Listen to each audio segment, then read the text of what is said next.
until October 23rd.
Hey everybody, I'm going to be cutting a lot of the early part of this out, but I just wanted to, start the stream up a little bit while I was still doing some things so that people could get in here, and I think I'm going to start doing that more often. I've got a lot in terms of not designs, but more thematics, like a more theme. I've been working on this.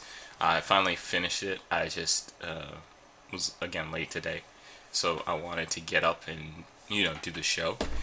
Also, because it's early on Saturday, well, not early, but because it's on Saturday, we're probably not going to have that many people, if anybody, stroll through. So I'm going to, just kind of go through the show pretty quickly, maybe 30 minutes or so, so that everybody can, watch it quickly. I'm trying to make the videos shorter so that when I post it to YouTube, people want to stay through the whole video, watch a quick 10-minute video opposed to a 30-minute long, like a long-winded kind of diatribe that I'm, just talking through. I'm also going to try to get the chat to display. I've seen a few streams do that, and when our chat is active, it's very active. So it's, constant barrage, like with drinking and, what, like some of the other people who come through the channel. We have actually a good amount of, really good questions. Like, I know,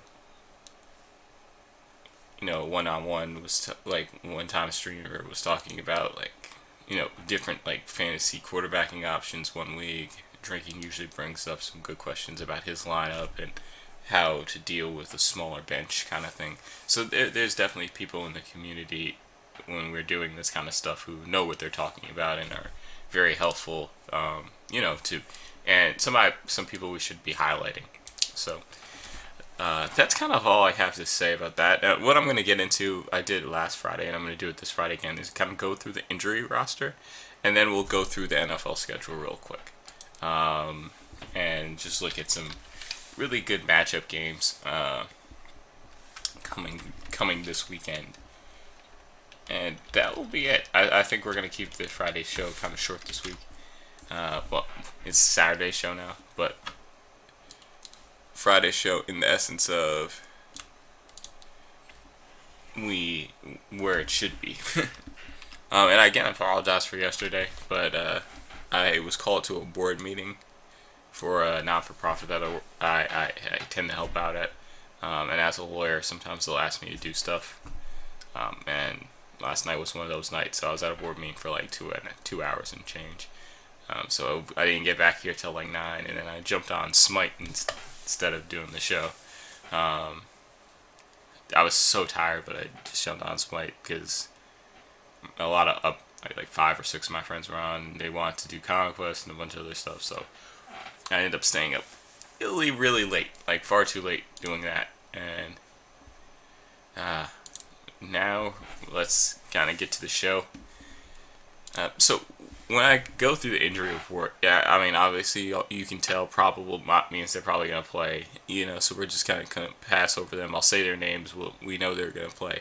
The outs are interesting because sometimes I'll talk about their backup and whether their backup has any fantasy viability, so on and so forth. So just going through the list, Leonard Hankerson is playing, LaShawn McCoy is playing, Percy Harvin is out, and Sammy Watkins is out.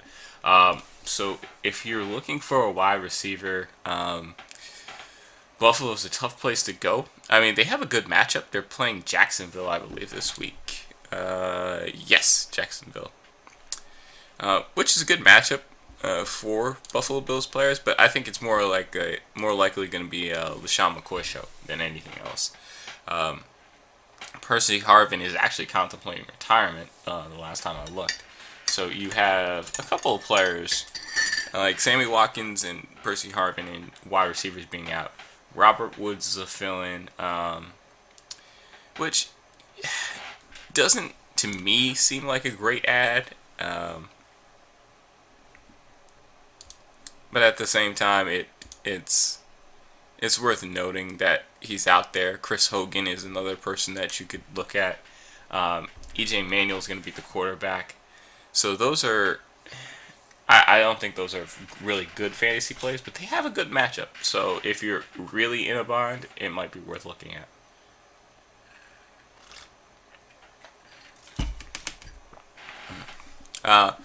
Carlos Williams is out, so again, expect LaShawn McCoy to shoulder most of the load.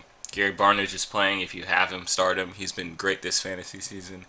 Des Bryant's doubtful. He's not going to play. He's out. He hasn't practiced yet. He's probably, in my mind, still probably 2 weeks away. And even when he comes back, we don't know what Matt Castle's going to give you. Golden Tate is going to play. Calvin Johnson's going to play. Theo Riddick's going to play. Arian Foster's going to play. Andre Johnson's going to play. T.Y. Hilton did not practice.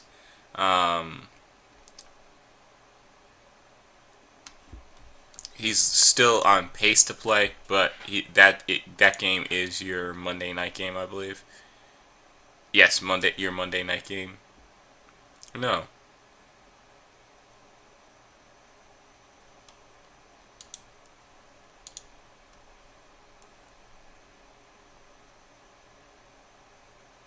No, that's your. I don't know why that's still full participation. That's kind of odd. Why they have it up there. Julius Thomas is playing. Allen Robinson's playing. Allen Hurns is playing. T.J. Yeldon is questionable.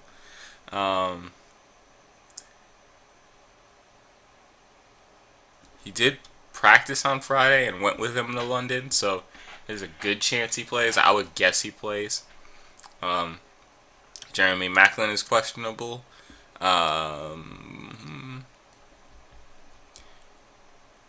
He's working his way through the concussion protocol, so it's a matter of if he gets cleared in time. Protocol concussions, I always tend to favor on the side of them not playing, but we'll see. Tavon Austin is questionable with a hamstring. He went from probable to questionable, so I would say probably not. And then I guess Brian Quick is an option. He's kind of back. He started his first game. So, there's not much viability in any of those.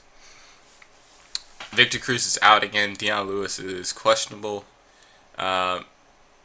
He played against the Colts with the same injury designation last week.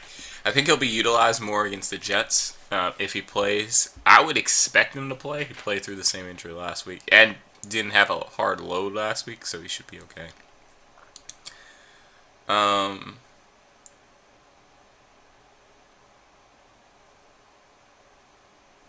Yeah, John Brown is probably out. His hamstring tightened up in practice. Ben Roethlisberger, I'm guessing, is out, which means that you could start potentially Landry Jones.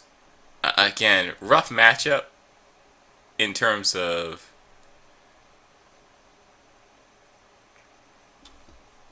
the Chiefs aren't a great team, but they're an NFL team, and Landry Jones just doesn't have that much experience. The one thing that the Steelers do have is weapons. They have weapons everywhere, so it's hard to discount that. He's probably one of the better options this week, but actually I'm looking at potentially starting Matt Castle. And Deshaun Jackson is out.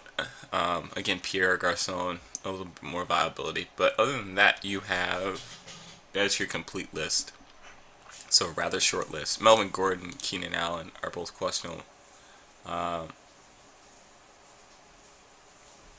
Melvin Gordon has been playing very poorly, so I would expect Danny Woodhead to get the majority of the carries there anyway. And Keenan Allen,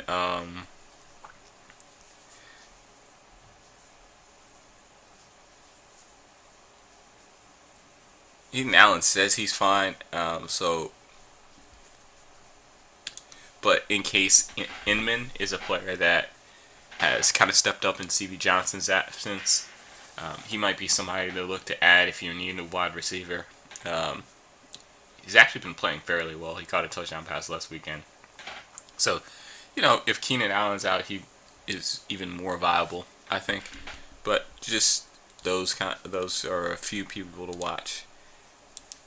Gates has an MCL sprain, so I would say he's not going to play, even though he's listed as questionable. Uh, so you know, if you still have Ladarius Green, he's a good start this week. But other than that, I think that against Oakland, very good start. Oakland is not that great at covering tight ends. Um, but there you have it. That's your fantasy lineup, your fantasy injury report. So it's kind of a smaller one. There's not as many impactful injuries as we've seen in a couple of recent weeks. So that's always good that we don't have new injuries to big name players who drastically alter our lineups. You kind of know what you're getting, and in fact, a lot of players are slowly coming back. Um, so let's see. The other thing that we can talk about is just the schedule. We'll look at the schedule really quickly, and that's kind of it. Um, well, that's interesting. We're now getting preview videos of the games. I don't know who they're copyrighted by, so I won't play them. I think they're probably NFL, and that would flag this video on YouTube, so I won't do that. But Bills Jaguars is the game in London. That's why it's got the 9:30 start. Bills have a good defense. The Jaguars' defense is not that good, but their offense is kind of interesting. So it could be a better game than most people anticipate, and a decent game fantasy-wise. I really expect LaShawn McCoy to be really to have a really good game behind with EJ Manuel at quarterback. Because EJ Manuel is not lost the starting job in the offseason. I feel like Matt Cass was the better backup, but we'll see. The Browns versus Rams. The Rams have a good defense. The Browns have a strong offense. The Browns have no defense. The Rams have Todd Gurley. So it could be... I think the Rams should win the game, but at the same time, I think that it poses a good, I think it's a good middle ground for Josh McCown. If he does well against the Rams defense, he's a rosterable fantasy quarterback in all formats. He did, moderately decent. He had, I think, 2 touchdowns, 2 interceptions against the Broncos. And the Broncos are one of the best defenses in the league. I don't think the Rams are as good as that, but I think that the Browns will be tested in how much offensive production they can have. Lions versus Vikings. The Lions defense has played very well at times this season. Their offense has played very well once or twice this season. So it's just going to be to see who shows up for the Lions, because I think the Lions could beat the Vikings. The Vikings have a very limited offense.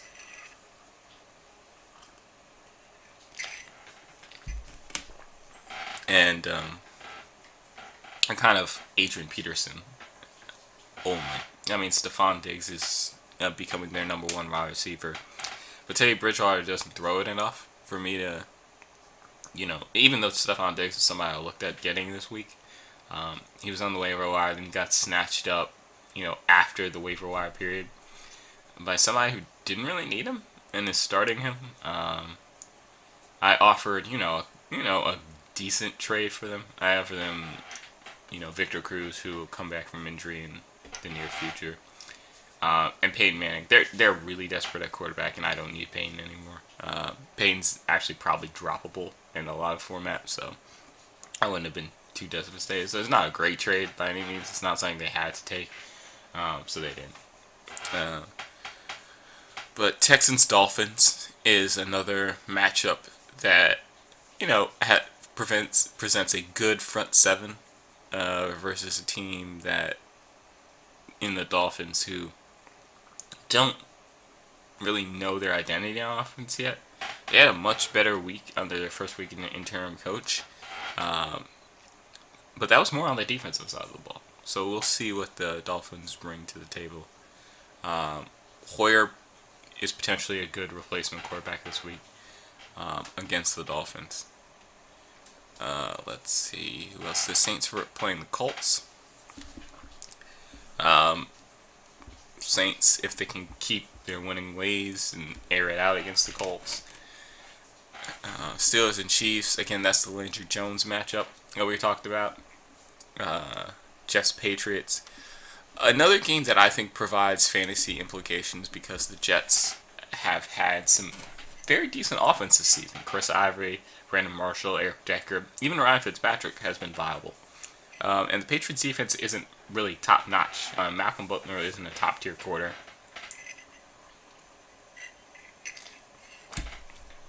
So when you look around, that presents a pretty good matchup for everybody. And the Jets defense is strong, but at the same time, the Patriots have been nearly unstoppable this season. So where does the rubber meet the road? The Buccaneers and the Redskins game. I expect the Buccaneers to keep their current situation, which is run the ball, run the ball, run the ball, and if we have to, let Jameis pass it. And it's been working out for them. They have been doing much better. And they got blown out early in the season against Tennessee, but they've been kind of coming into their own. And they're not a good team by any stretch of the imagination. They're still several pieces away on defense, but their offense is actually salvageable. Falcons, Titans. Mariota's out of the game. Just start your Falcons, basically. It's going to be rough for the Titans. Raiders, Chargers. That's a tough game for me to, just predict just because I don't see the teams a lot. I've heard decent things about the Raiders in terms of, I've seen, their clips, their packages, their highlights, but not really looked at them or gotten eyes on them for a full game. Cowboys, Giants. It's going to be interesting to see what Matt Castle brings that Brandon Whedon didn't to the offense. He had a whole bye week to get prepared to do that, so it's going to be interesting. Dez isn't going to be out there, so it's going to be Terrence Williams, Christette Michelle, and I think the Giants. I say the Giants just load the box and see what they can do against the Cowboys. Make Matt Castle beat them. It's a really unknown wide receiver target, so it's gonna be an interesting game from that point of view. But the Cowboys' defense has been up and down this season, and I think they're very vulnerable. The Giants should have won the first game of the season against them. It kind of that was the infamous clock management fiasco, where they had the game won, but they didn't really manage to clock it all. The Eagles Panthers, which is the late game, I feel like the Panthers can just roll through the Eagles. I mean, the Panthers have a better defense and Cam Newton. And Cam's been playing like an MVP this season. There's really no way around saying that. He doesn't have any weapons other than Greg Olsen and maybe Jonathan Stewart, and they're still putting up great numbers on offense. They're still beating top ranked defenses. They went into Seattle and won. I mean, they're a solid team. And they're still undefeated and top of the NFC South. So I think they stay that way with a win against the Eagles.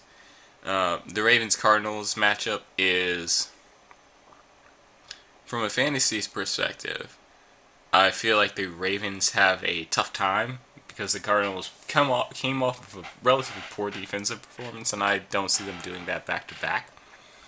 And the Ravens, have Steve Smith back, but that kind of has stagnated their offense because that's all they're using. Justin Forssett's kind of come on in recent weeks, being utilized out of the backfield in the running game. LaFrance Taliaferro isn't there anymore to take any touches away. He's on IR. So I think that you have some Ravens that are viable, but for the most part, I think it's going to be Cardinals, Larry Fitzgerald, Carson Palmer, and a lot of their backfield. Their backfield, who's ever starting this week, is who you can play. I don't know. I didn't see Andre Ellington on the injury report, but let me just check that really quickly.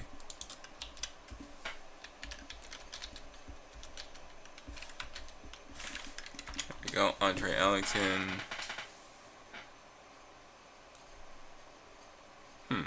Andre Ellington only got one carry.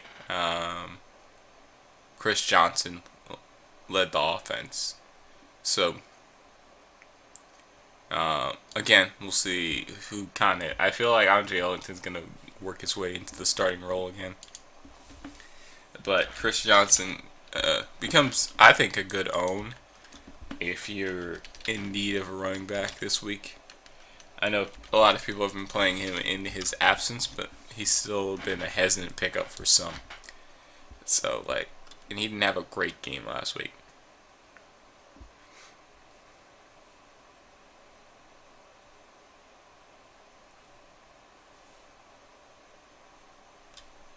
So, I would say go with Andre Ellington. I feel like he was just being worked his way back from the injury, and he had good burst on long field runs. So he's not on the injury report. He's probably the back I would start, even though Chris Johnson is listed as the starter. But that kind of goes through all the NFL games that, I figured because of all the time changes and stuff, we didn't have any people in the chat. But I thank you guys who will watch this on VOD, and I'll talk to you all soon. Peace.